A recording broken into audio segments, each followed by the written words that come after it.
On that mid-November Monday morning, after nearly 3 years of careful planning, the 48-year-old man donned latex gloves and scanned the rental car agreement one last time.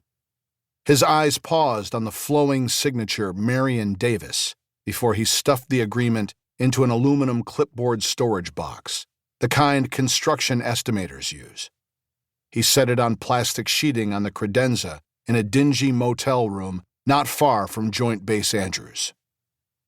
Davis had been there the past 3 days. He told the young woman at the front desk that he was holing up to finish his first movie script. His claim seemed to impress her enough that she agreed to keep housekeeping away, which was good, because how could he have explained the thin plastic sheeting covering every bit of furniture and taped over the floors and walls?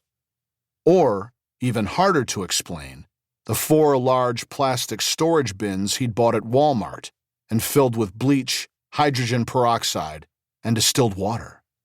The acrid chemical scent irritated Davis's eyes and nose, but he didn't dare open the windows for ventilation. Instead, he'd kept the air conditioner going nonstop and wore goggles and a KN95 mask. He left the room only in the dead of night, when it was safe to ferry supplies. Now Davis crouched by the closest storage bin, reached with gloved hands into the chemical solution, and pulled out a long belt of .50 caliber bullets, bought 2 years before on the blackest of black markets, this one at a remote ranch in northern Colorado. He knew from training and experience that a soldier could adjust his aim at a moving target by using this ammunition belt. Every 4th cartridge fired a tracer round that glowed hot orange as it sped through the air. However, the tracers also revealed the position of the shooter.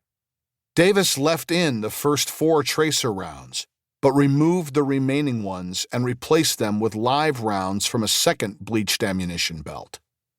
When he was done, he sank the first belt back in the chemicals and went into the bathroom.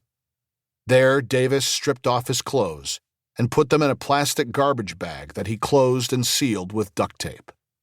Next, he stepped into the shower stall, all but the drain covered in plastic sheeting, turned on the hot water, picked up a razor, and shaved every inch of skin he could reach, from his already shaved head to the insteps of his feet. He poured 2 cups of bleach down the drain when he was finished shaving, turned off the water, and retrieved a large tube of Aerossi hair remover. Davis used a sponge on a long handle to smear the stuff on the skin he'd just shaved and all over his back. His eyebrows, eyelids, and ear canals were also dabbed. The cream burned, especially on his testicles, but he waited nearly 15 minutes before rinsing it off. It was worth the pain to ensure that no FBI crime scene tech would find his hair anywhere. Davis stepped out of the shower, stood, and waited for his body to dry, then applied copious amounts of CeraVe moisturizer, again head to toe, to keep flecks of his skin from shedding. Only then did he step into a white disposable hazmat suit. He pulled the hood over his head and zipped it to his neck. With the goggles and respirator on, Davis lugged the storage bins into the bathroom and drained them, leaving the various components of his weapon and custom tripod in them. He used 2 blow dryers to remove the rest of the moisture and lubricated the parts with oil and graphite. When he was satisfied, Davis put lids on the bins, tore down the plastic sheeting, gathered everything he had used in the past 72 hours, and stuffed it all into 4 lawn and leaf bags. These he sealed with duct tape and put next to the motel room's door. He pushed back the curtains and saw the rear of the tan utility van. No one else was in the parking lot. But why would anyone be? It was a weekday morning. The kids who lived at the motel were all in school, and their mothers were working or sleeping it off.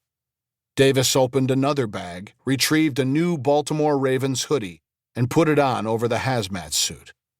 A new brown coverall with the logo of the National Park Service went on next. He finished with a pair of glasses with heavy black frames and clear lenses. He added a respirator to cover his face, checked his look, then tugged the mask down around his neck.